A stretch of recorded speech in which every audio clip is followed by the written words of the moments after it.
Assalamualaikum sahabat Kompas TV. Apa kabar Anda hari ini? Di studio podcast Kompas TV hari ini, saya sudah bersama dengan narasumber yang merupakan orang yang banyak berperan aktif di berbagai sosial media, memberikan informasi khususnya mengenai COVID-19 di masa pandemi ini. Ia juga biasa dikenal dengan sebutan Dr. Cowboy. Saya langsung sapa. Halo dok. Halo, Assalamualaikum warahmatullahi wabarakatuh. Apa kabar Anda? Alhamdulillah, sehat semua. Banyak pertanyaan saya buat dokter. Iya. Saya akan awali dengan satu pertanyaan. Beberapa waktu belakangan ini, tenaga medis atau profesi medis sedang diterpa isu yang tidak sedap, yakni adanya keuntungan yang diambil dari pasien yang terpapar COVID-19. Tanggapan Anda gimana? Iya. Kalau mau dibilang untung, dari sudut pandang apa dulu? Kalau dari sudut pandang ekonomi, kami mengatakan bahwa itu tidak benar. Ada keuntungan ekonomi yang kami dapat dengan nominal yang puluhan juta setiap menangani pasien COVID dan lain sebagainya. Kalau dari kacamata spiritual, kami untuk besar berniaga atau berbuat baik atas nama Allah, atas nama Tuhan Sang Pencipta, tentunya ini tidak akan pernah rugi. Waktu, tenaga, dan apapun yang kami berikan, biar Allah yang menilai dan memberi kami rezeki yang kami tidak tahu apakah dalam bentuk kesehatan dan dalam segi apa. Yang jelas kami alhamdulillah sampai saat ini tidak hidup melarat, tidak hidup seperti yang kita khawatirkan. Walaupun masih pandemi, kami masih bisa sehat. Itu sebuah rezeki yang luar biasa menurut kami. Makanya kalau ditanya selalu, ya kami selalu mengatakan dari segi pandang apa dulu. Kalau dari segi ekonomi ya tidak. So let's say bahwa itu nggak benar. Nggak benar. Sebenarnya seperti apa sih dok? Apakah ini banyak saya baca beberapa artikel atau beberapa informasi yang mungkin kebenarannya memang masih harus dipertanyakan, bahwa ada sejumlah anggaran yang dipersiapkan untuk COVID ini, kemudian untuk tunjangan dokter yang melakukan penanganan pada pasien COVID ini juga mendapatkan tunjangan yang menurut yang saya baca itu jumlahnya memang di atas katakanlah di atas tunjangan reguler lah seperti itu. Itu seperti apa dok sebenarnya? Iya. Mungkin kita harus memahami bahwa kami ini di dalam regulasi gaji honor mirip dengan ASN. Gaji ASN itu ya segitulah. Mungkin yang ada cuma tunjangan-tunjangan pertindakan. Tunjangan pertindakan ini sudah diatur regulasinya. Mungkin umpamanya kalau dia memakai metode asuransi atau BPJS umpamanya itu kan, ya tentunya kecil karena pasien non-COVID itu takut-takut sekarang ke rumah sakit. Yep. Jadi yang ada tuh otomatis hampir 90% yang ke rumah sakit itu adalah pasien COVID. Tidak juga kami, kebanyakan dari kami itu tidak membuka praktek lagi, tidak melayani poliklinik lagi. Kenapa? Per hari ini 38 dokter kami seluruh Indonesia sudah menjadi pahlawan. Tentunya setelah kami mencari apa penyebabnya mereka gugur, alasannya karena pasien tidak jujur, tidak bisa memberikan data-data yang seperti yang kita harapkan. Makanya banyak dapat di poliklinik dan di klinik pribadi. Tentunya kalau mau dipikir-pikir, apanya yang perlu kita mengatakan bahwa kami dapat gaji yang berlebihan? Memang benar, Presiden sudah mengatakan akan ada tunjangan dokter, Menteri Keuangan mengatakan bahwa mengucurkan anggaran segini. Banyaklah yang fakta tidak bisa dibantahkan itu.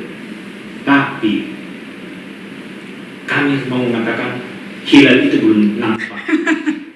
Hilal itu belum nampak. Sebenarnya miris ya, karena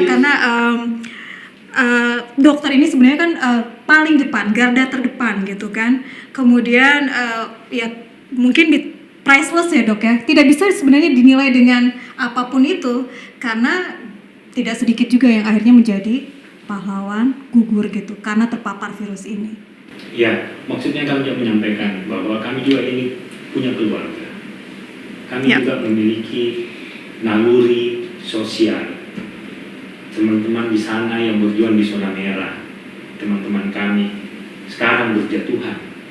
Dan info terakhir per hari ini untuk di wilayah Sulawesi Selatan yang positif itu ada 100 lebih dokter tenaga medis dan tenaga medis, 100 lebih. Kenapa? Karena peningkatan eskalasi yang positif baik itu PDP, OTG itu banyak sekali. Dan dokter dengan nakes terbatas. Itu doang. Nah, yang muncul adalah kan keterbatasan. Ibaratnya kalau kita lari, kita sudah lari maraton, tidak tahu kapan finishnya. Pasti capek dong. Makanya kami dipuji tidak jumawa, dicaci juga tidak membuat kita patah hati, karena fungsi dan tugas kami memang adalah ya jadi dokter, jadi perawat, jadi tenaga medis, ya tugasnya adalah seperti ini sekarang. Makanya kami selalu yakin dan percaya bahwa apapun gosip yang menerpa, kami akan mengatakan bahwa biarlah itu menjadi sebuah fitnah, ujung-ujungnya nanti adalah pembuktian di kisah nyata ini bahwa kami ini bertugas bekerja murni karena profesionalis kami. Beberapa waktu lalu IDI sendiri sudah bersuara ya. Apa yang disuarakan waktu itu untuk membantah ini semua? Ya, intinya begini. Kemarin kami melakukan klarifikasi sebenarnya. Bentuk klarifikasi inilah yang kami ingin menyampaikan kepada publik. Ada dua. Pertama, jika benar yang dituduhkan, kami memanggil datang polisi dan semua aparat yang berhubungan dengan keuangan dan keamanan. Jika benar yang dituduhkan, tangkaplah kami. Namun, jika yang dituduhkan salah, tolong diproses juga dong yang melemparkan isu-isu itu. Saatnya sekarang menurut kami adalah kita harus berangkulan, kita harus bergandeng tangan, kita harus menyatukan satu energi, sebab musuh kita ini tidak tahu bentuknya bagaimana. Musuh bersama lah. Musuh bersama. Kenapa kami bilang musuh bersama? Negara adidaya kayak Amerika pun megap-megap. Yap. Dok, tadi dokter bilang beberapa jumlahnya berapa dok untuk tenaga medis hingga saat ini? Kami lagi data ini. Selain fakta bahwa semakin banyaknya OTG, PDP, apakah memang ada hal-hal yang menjadi kekurangan tersendiri atau katakanlah dokter punya hal yang ingin disampaikan untuk pemerintah bahwa apa yang menjadi kekurangan sehingga dokter ini masih saja meskipun sudah menggunakan APD dan beberapa protokol kesehatan yang sudah dilakukan masih saja terpapar. Apa sebenarnya yang menjadi permasalahan gitu loh dok, kok masih banyak gitu loh yang tenaga medis terpapar? Ya mungkin pikirkan ini sekarang adalah kita harus jangan egosentris. Persoalan utama kita ini adalah kesehatan. Jadi energi kita harusnya ke kesehatan. Dan harusnya panglima tertinggi itu adalah kesehatan. Siapa-siapa itu? Dokter, para medis, dan semua nakes-nakes. Pemerintah berada di bagian supporting system supaya ini semua jalan. Jangan pemerintah membuat program tapi tidak sejalan dengan nakes dan dokter. Ini yang terjadi sekarang. Supporting apa yang saat ini belum ketemu, belum match dengan apa yang diharapkan? Contoh, umpamanya, selama ini dipersoalkan kenapa hasil swab selalu lambat. Padahal banyak orang yang meninggal masih status PDP. Kenapa tidak bisa dalam sehari itu bisa langsung dihantau hasilnya? Ya. Harusnya pemerintah itu datang dong ke lab, apa masalahnya? Oh ternyata labnya kurang, tambahkan labnya, alatnya. Oh ternyata SDM-nya kurang, tambahkan SDM. Tentunya berhubungan dengan biaya semuanya ini, pemerintah harus hadir di situ. Contoh lagi, persoalan mengapa harus di Macanda dikuburkan? Kenapa kalau dia akhirnya negatif, apakah bisa ditarik kembali kuburan itu ke kuburan yang diinginkan oleh keluarga? Pemerintah harus hadir di situ. Bagaimana bisa supaya pemerintah bisa, kalau memang dia negatif, pindahkan kuburannya, difasilitasi. Nah, berarti ada solusi. Sebenarnya itu harapan kita. Yang paling utama sekarang, jangan hanya men-tracing tingkat yang reaktif atau yang positif COVID masyarakat, tracing juga dokter dan nakes. Oke. Sejauh ini apakah dokter dan nakes sendiri belum dilakukan tracing seperti itu?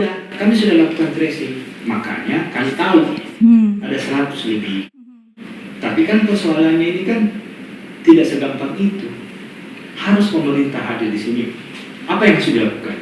Oke, kita harus men-swab semua, swab atau PCR secara massal semua ini, dokter dan nakes. Obati dan tangani supaya mereka bisa lagi menangani masyarakat yang terpapar. Kalau dokter dan nakes ini sudah terpapar, banyak kasus di daerah-daerah lain, rumah sakit, puskesmas tutup. Hanya karena tenaga medisnya terpapar. Apa yang mau dilakukan? Nah, ini yang menjadi harusnya. Masih menjadi PR kah ini? Menurut saya masih menjadi PR. Kenapa saya bilang masih menjadi PR? Karena persoalan kayak di jalan sendiri-sendiri. Pemerintah merasa kami sudah berbuat, kami sudah melakukan yang terbaik. Tapi di satu sisi banyak yang berteriak, apanya yang sudah dilakukan? Masyarakat berpikir, benar nggak ini sudah melakukan? Gitu kan? Contoh paling kecil lah, kita keliling di jalan. Begitu banyak penjual masker, tapi tidak. 80% penjual masker tidak pakai masker. Oke. Artinya tingkat harus saya pakai masker itu masih kurang. Kesadaran masih kurang. Kesadaran masih kurang. Pertanyaannya yang besar, kenapa bisa itu terjadi? Oke, ketika misalnya dari perspektif tenaga kesehatan dan dokter, kesadaran masyarakat masih kurang, OTG masih banyak, bertambah bahkan, kemudian jumlah pasien yang terpapar juga tidak sedikit. Benar nggak sih new normal ini? Atau dari perspektif dokter, new normal seperti apa sih yang harusnya diberlakukan? Let's say kita lihat Makassar sekarang sudah berjalan sangat normal, kalau kita lihat dok ya, sangat normal, seperti tidak ada virus di sekitar kita. Bagaimana perspektif dari tenaga medis, dari profesi katakanlah ID melihat gaya new normal nanti ini? Ya, sebenarnya new normal ini adalah tidak normal. Kenapa saya bilang tidak normal? Karena memaksakan sesuatu. Kata-kata new normal itu adalah harusnya berdasarkan fakta ilmiah. Kenapa kami mengadakan kata harus ilmiah? Karena dengan pertama, data ilmiahnya apa? Harusnya tingkat yang terpapar itu berkurang dong. Iya. Baru kita mengatakan boleh new normal. Banyak yang bertanya kepada kami, apakah ini sudah puncak dong? Apanya puncak? Puncak itu kalau sudah ada pernah tingkat tertinggi, terus dia mengalami penurunan, terus kalau naik, akan naik. Ini belum pernah turun, yang ada naik terus. Jadi pertanyaannya adalah, kenapa bisa seperti ini? Karena ekonomi, sosial, itu mau diparalelkan berjalan tanpa diikuti oleh kesehatan sebagai panglima. Yes, bahwa kita lagi mengalami krisis ekonomi gara-gara COVID. Sepakat kita melakukan untuk yang namanya ekonomi jalan. Tapi ekonomi ini harus bisa jalan kalau diikuti dengan protap-protap yang ketat.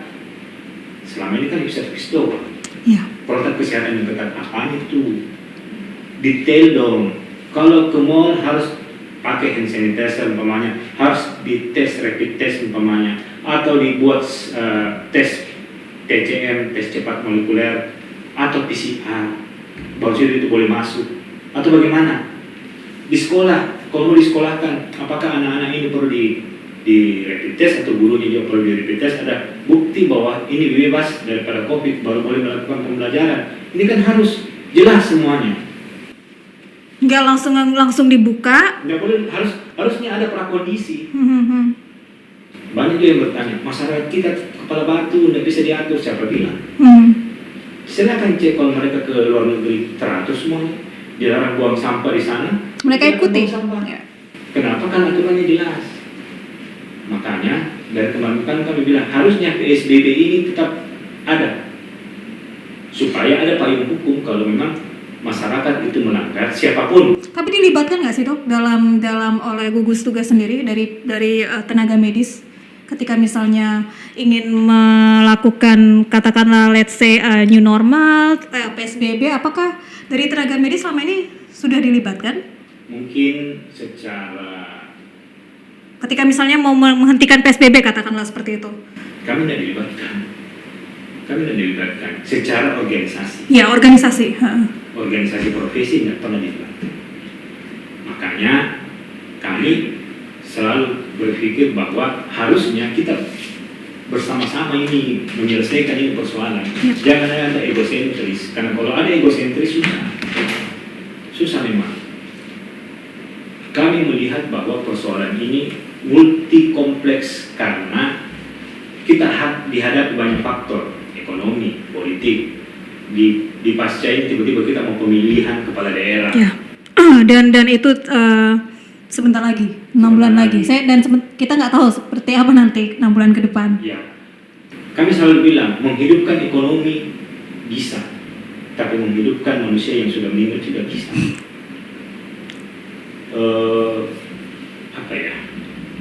Kita berada dalam posisi darurat COVID. Darurat COVID kita ini.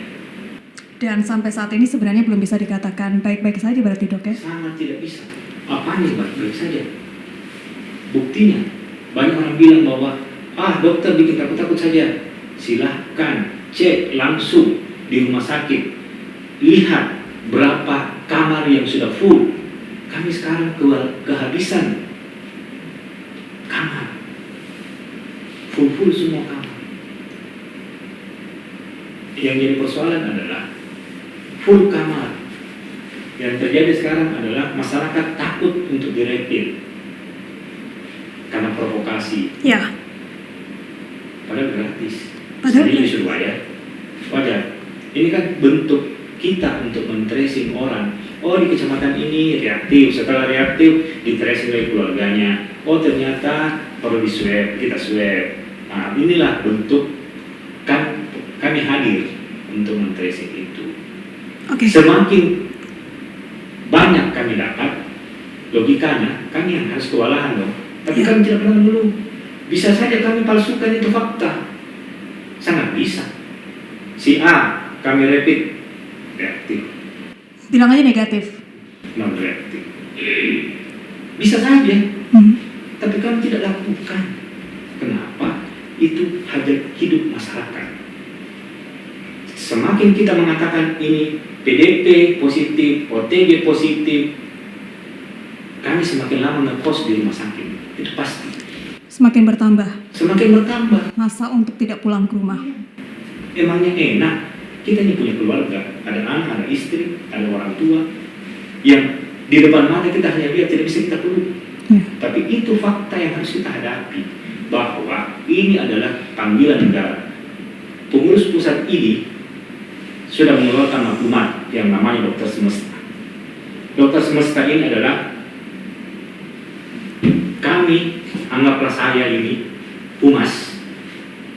Kelak kalau ini tidak bisa ditangani secara baik, saya akan masuk ke ruangan zona merah untuk menggantikan teman-teman sejawat kami yang sudah kolaps. Kami yang akan masuk ke situ. Itu yang akan kami sudah siapkan planning berikutnya, namanya dokter semesta. Dokter semesta. Dokter semesta ini semua dokter turun tanpa terkecuali. Apapun itu ya dok ya. Apapun itu, nyawa pun kami pertaruhkan. Makanya sudahlah, kami ini mendedikasikan diri kita khusus untuk penanganan COVID tanpa ada untung dan apapun itu. Berarti tidak ada untung sama sekali. Tidak ada sama sekali. Boro-boro mengambil untung dok ya. Pulang ke rumah aja susah. Kita syukur. Kita Oke. syukur. Oke. Teman kami di Jawa Timur, satu keluarga dokter bersama keluarganya meninggal gara-gara COVID. Kalau mau dipikir, kami ini boleh dikata kalau mau logika sederhana atau orang bilang logika simpelnya, kami lebih paham soal COVID. Kok kena? Ya. Apalagi masyarakat yang sekarang justru banyak tiba-tiba muncul ahli-ahli COVID yang menindak-bobokkan masyarakat. COVID itu biasa saja. Sebenarnya itu bagus apa jelek sih dok? Artinya gini, ada yang bilang kalau misalnya kita kayak membuat COVID ini terlihat menyeramkan, imun tubuh turun. Tapi hal seperti itu juga nggak bagus ya, karena akhirnya menyepelekan. Dilematis juga berarti. Kami melihat kurva 2. Awal-awal COVID terendah. Kurva menyusul adalah karena ketakutan masyarakat. Tiba-tiba COVID naik, ternyata kurvanya masyarakat tidak takut lagi. Ya.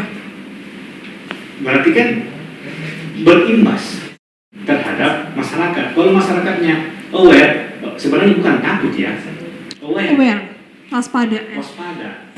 Tingkat kewaspadaan inilah yang harus dimiliki oleh masyarakat. Bukan berarti tidak takut, tapi waspada. Waspada. Pepatah lama lebih baik mencegah daripada mengobati. Itu yang penting. Oke dok, terakhir kita mau bilang bahwa kita akan menyambut new normal ya, mau nggak mau, karena dari segi ekonomi memang harus berjalan.